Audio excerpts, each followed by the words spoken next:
Culture Média. Alors Caroline Roux, on va parler tout à l'heure de cette passionnante enquête de C'est dans l'air diffusée dimanche soir sur France 5. Mais d'abord, un mot de l'émission politique de France 2 que vous présentez, l'événement, parce que ce rendez-vous va évoluer en cette rentrée. Qu'est-ce que vous allez changer? Racontez-nous un peu. En fait, il va y avoir deux versions. Une version, l'événement L'Invité, qu'on retrouvera à 20h30, qui va être un espace d'interview d'une trentaine de minutes avec une personnalité ou une personnalité politique. C'est un temps d'interview assez long à cette heure-là, donc pas forcément politique, alors vous dites? Pas forcément politique, ça peut être des personnalités je sais pas moi, des responsables internationaux. L'idée, c'est quand même de rester un événement politique, mais il faut ouvrir aussi exactement de l'actualité. Ça dure 40 minutes à peu près? 30 minutes, après le 20h. Et puis ensuite, il y a l'événement en prime time qui sera des grandes soirées organisées sur France 2 à 20h50, sur 2h30, avec une approche plus thématique. L'idée, c'est que des thématiques traversent le débat politique depuis des années et qu'on va le prendre plutôt dans ce sens-là, plutôt que d'essayer d'imaginer une émission autour d'un seul invité. Donc ça, c'est fini le grand oral de l'invité pendant 2 heures? Pour l'instant, oui, ça reviendra parce qu'il y aura des échéances. Fortes pour ça. On est dans un moment où les gens ont des inquiétudes, où ils veulent comprendre, et c'est là qu'on va, je pense, apporter des réponses. On n'est pas dans un moment où on veut savoir qui va être élu tout de suite. Il reste un tout petit peu de temps. Donc ce rendez-vous évoluera peut-être dans l'avenir, mais pour l'instant, c'est plus comme ça qu'on a décidé d'approcher la politique. Est-ce que vous avez choisi déjà le thème de la première? On hésite, mais je vous promets que je vous dirai dès que ce sera calé. C'est dans combien de temps? Ça arrive bientôt, ça? Ça va arriver bientôt, avant Noël, on en aura un, bien sûr. Mais il ne faut pas non plus, je veux dire, il faut venir, c'était Jacques Pilan qui disait ça aux politiques à l'époque, il disait il faut aller voir les Français quand on a quelque chose à leur dire. Moi, je suis à l'antenne tous les jours en quotidienne, j'ai une interview, je vais pas, vous voyez, je suis pas en manque de visibilité. Oui, mais ça se décide pas du jour au lendemain non plus. Non, ça se monte exactement. Mais l'idée, c'est vraiment de venir quand on est prêt, quand on a quelque chose de soigné, quand on a des problématiques affûtées, quand on a un beau plateau, quand on a des invités qui sont vraiment à propos sur le sujet. Donc, il y en aura évidemment une ou deux avant les vacances de Noël, mais les dates ne sont pas encore totalement arrêtées. Ça fait quelques années maintenant que vous réalisez des interviews politiques. Vous l'avez fait longtemps ici même sur Europe 1, mais aussi dans les 4V sur France 2 où c'est politique, sur France 5. Comment l'exercice a évolué au fil du temps? Est-ce que c'est devenu par exemple plus compliqué de faire sortir les personnalités politiques de leurs éléments de langage? Je ne sais pas, tout le monde me pose cette question. En fait, moi je prends toujours autant de plaisir à faire ce métier-là. C'est pas plus compliqué qu'avant? Moi je trouve pas que ce soit plus compliqué qu'avant. Les réseaux sociaux n'ont pas changé la donne? Pardonnez-moi, j'ai pas entendu la question. Les réseaux sociaux n'ont pas changé la donne? C'est ce que j'allais dire. En fait, ce qui a changé la donne, c'est pas tant le buzz permanent, etc. Pour moi, ce qui est plus compliqué, c'est le tri de l'information. C'est à un moment donné de pas se laisser embarquer dans des buzz de 24 heures, d'arriver à garder le contact avec les vraies préoccupations des Français, de pas être dans ce petit bocal dans lequel on est tous, où d'un coup on se met à parler d'un sujet qui a émergé en 2 heures mais qui n'existera plus le lendemain. Ça, c'est plus difficile. Garder la tête froide, trier. Moi, le matin, quand je prends mon téléphone et que j'essaie de lire la presse, ça me prenait 1 heure il y a 5 ans, ça me prend 3h30 pour arriver à hiérarchiser l'information. Donc c'est là que c'est plus difficile. En revanche, j'ai toujours autant d'appétit à faire des interviews politiques. Je suis toujours autant stressée. Je suis toujours à me scénariser l'interview, à me dire, bon, si je lui pose cette question, qu'est-ce qu'il va me dire? Ah oui, mais il est mou, il faut le lancer dès le début.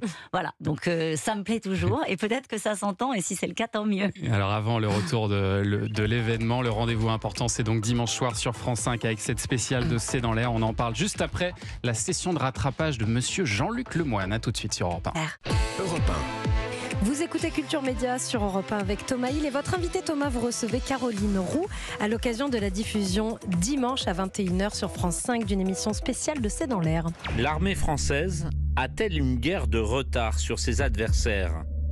Est-elle prête pour faire face aux nouvelles formes de guerre? 20 ans d'économie forcée ont mis le doute sur ses capacités. La guerre en Ukraine a fait l'effet d'un électrochoc. Elle a provoqué finalement une espèce de réveil stratégique des Européens. Si on engageait l'armée française dans une guerre comme celle d'Ukraine, l'armée française tiendrait un front de 80 km. Le front ukrainien, il fait plus de 1000 km. Donc ça dit quelque chose des capacités. Alors on est tout de suite dans l'ambiance de ce doc. Demain, la guerre, la France est-elle prête? C'est la question que vous posez, Caroline Roux, dans cette spéciale de C'est dans l'air dimanche soir. Et c'est vrai que quand on regarde ce doc, on se dit que la réponse est non. On se dit non, la France n'est pas prête. En tout cas, qu'elle a pris beaucoup de retard. C'est vrai qu'il y a certains domaines dans lesquels la France a pris beaucoup de retard. On voit ce qui se passe sur le terrain ukrainien, notamment avec la guerre des drones, qui a donné un nouveau visage à cette guerre-là. Très clairement, la France a raté le virage stratégique des drones. Il y a d'autres sujets qui sont assez criants, par exemple la présence française en Indo-Pacifique, avec un sous-équipement par rapport à d'autres grandes puissances quand on imagine une possible guerre navale, puisque c'est là-bas en ce moment qu'il y a le plus de tensions, avec la Chine, avec Taïwan. Et puis ça nous permet, ce documentaire, d'interroger l'ensemble aussi de notre stratégie, parce que si la France n'est pas prête, alors il y a eu des économies qui ont été décidées par le passé, peut-être qu'on les regrette aujourd'hui, puisqu'il y a une loi de programmation militaire de 413 milliards, ce qui est énorme. Été, voilà, c'est ça. On va mettre les moyens sur les prochaines années pour rattraper peut-être une partie du retard. Mais ce qui est intéressant à voir aussi, c'est que l'armée française va pas essayer de racheter des chars pour refaire l'armée d'hier. Elle va essayer de se positionner sur les guerres de demain. Et là, ça devient vertigineux, ce qu'on démontre dans le documentaire, parce que la guerre de demain, elle est dans l'espace. C'est Star Wars, mais c'est déjà maintenant. Il y a une séquence qui est absolument incroyable où on montre que en ce moment, dans l'espace, il y a des intimidations, des nations qui sont agressives vis-à-vis de nos satellites ou des satellites occidentaux, avec des moyens qui datent des bandits de grand chemin. C'est-à-dire que dans l'espace, vous avez des filets qui sont parfois lancés pour capturer d'autres satellites, etc. C'est à la fois des menaces, des opérations d'intimidation, à la fois des opérations d'espionnage avec des satellites, et on le montre, des satellites notamment russes qui viennent se coller à des satellites franco-italiens pour aspirer des données. Ça se passe en ce moment, et alors là, il faut être bon, parce que un blackout d'un satellite, ce sont toutes vos communications qui sont du jour au lendemain interrompues, ce sont des transitions bancaires, donc ce sont des enjeux majeurs, et on voit que la guerre, elle se déroule aujourd'hui d'une manière un petit peu à la fois à l'ancienne, avec de l'artillerie, en même temps avec des attaques cyber en Ukraine. Mais quand on se projette sur l'après, il y a des enjeux stratégiques majeurs et qui nous dépassent parfois. Et c'est ça qui est passionnant, c'est que justement vous montrez ces nouvelles technologies, vous montrez notamment la guerre des drones dont vous parliez, avec notamment des images assez impressionnantes, d'essaims de drones. Racontez-nous ce que c'est qu'un essaim de drone. Effectivement, grâce à l'intelligence artificielle, aujourd'hui on a la capacité de dessiner des cœurs dans le ciel pour dire je t'aime à son amoureux ou à son amoureuse, mais on peut aussi organiser des charges, je peux le dire comme ça, des offensives avec 40 drones qui sont pilotés par l'intelligence artificielle. Vous imaginez un porte-avions, vous imaginez 350 drones équipés de munitions qui fondent sur cet objectif-là. Des drones qui sont souvent indétectables, parce qu'il y a aussi des mini-drones, des nanodrones, minuscules, et qui sont commandés avec l'intelligence artificielle. Donc là, il faut avoir un temps d'avance, c'est-à-dire il faut imaginer comment on va mettre en place des brouilleurs pour qu'à un moment donné, ces drones-là ne puissent plus répondre à une consigne qui serait organisée ailleurs. Mais en même temps, il ne faut pas que les cibles et les munitions tombent sur ce porte-avions, si on garde cet exemple-là. En fait, c'est tous ces scénarios-là qui sont, et c'est ce qu'on montre dans le documentaire, et c'est assez fascinant. Il y a une équipe aujourd'hui qui s'appelle la Red Team. C'est une équipe de scénaristes de science-fiction qui travaille sur les guerres de demain et sur les hypothèses qu'il va falloir travailler. Typiquement, cet essaim de drones, c'est aujourd'hui une donnée que prend en compte l'armée française pour se dire comment est-ce qu'on protège nos sites stratégiques. Et sur laquelle ils avouent qu'ils n'y sont pas allés tout de suite et ils ont aussi un petit peu de retard. Et alors en écoutant ces hauts gradés expliquer aussi toutes les faiblesses de l'arsenal militaire français, on se dit qu'il y a aussi des enjeux financiers extrêmement importants. Vous en parliez, quand on travaille sur un sujet comme celui-là, comment est-ce qu'on fait pour éviter d'être aussi le relais de communication, pour pas dire du lobbying de l'armée française qui demande toujours plus de moyens? On enquête. Alors, effectivement, ils demandent des moyens. Ils les ont obtenus. Si on avait fait ce sujet il y a 6 mois, ça aurait été peut-être un peu différent. Là, ils ont obtenu une loi de programmation militaire énorme. 413 milliards, c'est vraiment un rééquilibrage. Ils ont obtenu gain de cause, les militaires. Non, ce qu'on a fait, c'est qu'on a quand même enquêté. On a montré qu'il y a des choix stratégiques qui ont été faits qui n'étaient pas les bons, quoi. Donc, aujourd'hui, on va voir comment est-ce que les fonds sont repositionnés pour répondre à ces nouveaux enjeux. Mais voilà quoi. Et vous vous êtes fait aider aussi, et je sais que vous vouliez en dire un petit mot ce matin, de fixeurs aussi sur place notamment. Oui, je voulais dire un mot déjà de Nickel. Alain Pierrot et Coralie Salvoche qui ont réalisé ce documentaire et qui ont été au plus près de la ligne du front en Ukraine pour voir justement cette guerre des drones. Et dans ces cas-là, quand les journalistes sont sur le terrain, ils sont aidés de fixeurs. Et ce fixeur-là qui nous a aidés a été ciblé hier soir par un tir russe. Il s'en est sorti. Quand on voit les images de sa voiture, c'est angoissant. Et je voulais en dire un mot ce matin parce que sans ces personnes qui risquent leur vie tous les jours, on n'arrive pas à faire ces sujets-là, on n'arrive pas à aller sur le front. C'est important de saluer leur travail. Ouais, vraiment. Demain, la guerre, la France est-elle prête? C'est dimanche soir à 21h sur France 5. Dans un instant, le journal des médias de Julien Pilchenet. Vous le savez, c'est tous les jours à 9h30. Europe Culture Média sur Europe 1 avec Thomas Hill et votre invité média du jour. Thomas, vous recevez Caroline Roux. Alors on l'a dit, il y a cette spéciale de C'est dans l'air dimanche soir en prime, mais on n'oublie pas votre rendez-vous quotidien sur France 5 avec d'abord l'invité de C'est dans l'air. Ça c'est une courte interview en face à face à 17h30. Ça dure quoi, 10-15 minutes? 10 minutes. 10 minutes, voilà, chrono. Ouais. Et puis C'est dans l'air à 17h45, donc il reste une référence, malgré la concurrence quand même assez féroce maintenant des chaînes d'infos qui font des émissions qui vous ressemblent beaucoup parfois, avec des invités qu'on peut ou qu'on pouvait voir chez vous aussi. Oui, ça vous a pas échappé. Non, ça vous a pas échappé, ça vous embête?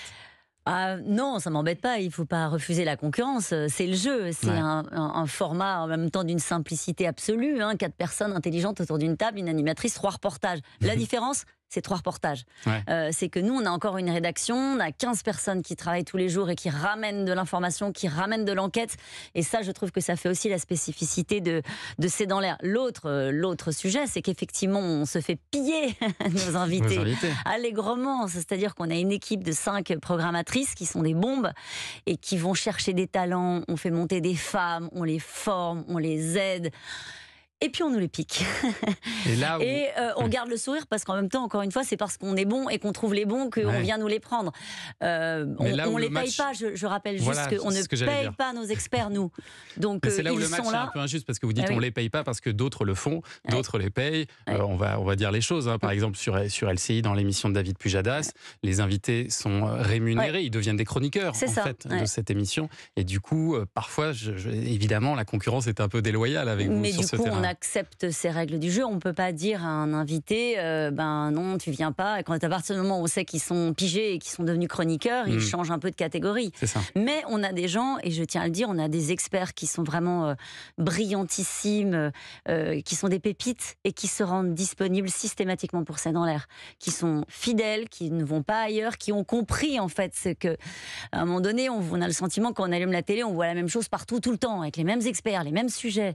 Et ils ont compris qu'en gardant une forme d'exclusivité avec une émission qui est quand même une référence, ils sauvent aussi une partie de ce qu'ils sont et ils ne s'abîment pas d'une certaine manière en allant faire trop de médias. On en a vu quelques-uns qui explosent en vol parce que c'est la notoriété. Après C'est dans l'air, il y a la notoriété. On vous reconnaît à la boulangerie. C'est ça.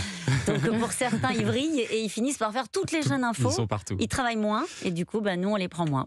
Et alors dans Culture Média, on aime bien envoyer notre journaliste Alexandre Omar à la rencontre des téléspectateurs et il leur a donc demandé aujourd'hui ce qu'ils pensent de vous et de votre émission C'est dans l'air. Écoutez. C'est une émission qui aborde tous les sujets et on a plaisir à écouter jusqu'au bout parce qu'il y a un respect de chacun. Ça parle de tout, un jour c'est ça, un jour c'est autre chose, c'est assez varié quoi. Écoutez, j'aime bien la diversité des sujets, j'aime bien l'animatrice Caroline Roux qui est assez franche et directe et qui sait stopper ses interlocuteurs quand il le faut et je la trouve très naturelle et à son aise. Alors j'apprécie tout particulièrement le fait qu'il y a un panel de spécialistes et souvent un panel bien choisi qui permet de répondre vraiment à toutes les attentes et à toutes les questions que se posent à la fois les téléspectateurs mais aussi Caroline Roux qui mène très très bien son émission. Oui, je regarde C'est dans l'air. Après, j'avoue que je zappe assez régulièrement car je trouve que c'est souvent les mêmes intervenants. Caroline Roux, elle est directe, elle est entière. Elle fait pas de fioritures. On reçoit bien ses propos, c'est pas filandreux, ça s'étire pas. Mais c'est vrai que c'est à cette façon de faire, faut qu'elle la garde. Je pense qu'elle est dans le bon couloir. C'est une belle personne, déjà, qui accroche quand on regarde l'émission et qui surtout est très intelligente. Elle sait poser les bonnes questions et elle se laisse pas faire aussi. C'est vraiment un plaisir de l'écouter et de la voir. Oui, ils sont dithyrambiques. Vous avez attendu toute ma famille. Et je vous promets qu'on n'a pas enlevé de messages désagréables. Hein. Vous me cautionnez, hein, Julien. Ce sont les gens qui passaient non loin d'Europe 1 hier après-midi. Vous avez entendu le seul petit bémol, ça concerne le fait que certains invités reviennent souvent. Bon, c'est ce qu'on disait, mais c'est ce qu'on appelle les bons clients aussi. Oui, c'est que sur certains sujets, quand vous parlez d'économie et que vous avez la chance d'avoir Philippe de Sertine, vous le prenez. Quand vous êtes sur les questions de sécurité, que vous avez Alain Boer et vous avez la chance de l'avoir, vous le prenez. Quand vous avez Daphné Benoît sur les questions de défense, qui est extraordinaire, qui est dans le documentaire aussi dimanche, vous la prenez. Donc c'est vrai, on essaie de renouveler et on essaie de féminiser, comme vous l'avez remarqué, parce que franchement, on est aussi les seuls à le faire. Donc j'insiste lourdement de manière directe, parce qu'évidemment, je suis directe. Vous êtes à 50-50 on n'est pas loin de 50-50. C'est dur, hein. Ça reste dur. Ouais. Et quand on se relâche, j'ai un petit mail, attention, warning, il faut qu'on se ressaisisse. Voilà. Allez, on va revenir dans quelques instants et comme chaque vendredi, on va parler sport et médias avec Sacha Nokovic. À tout de suite sur Europe 1.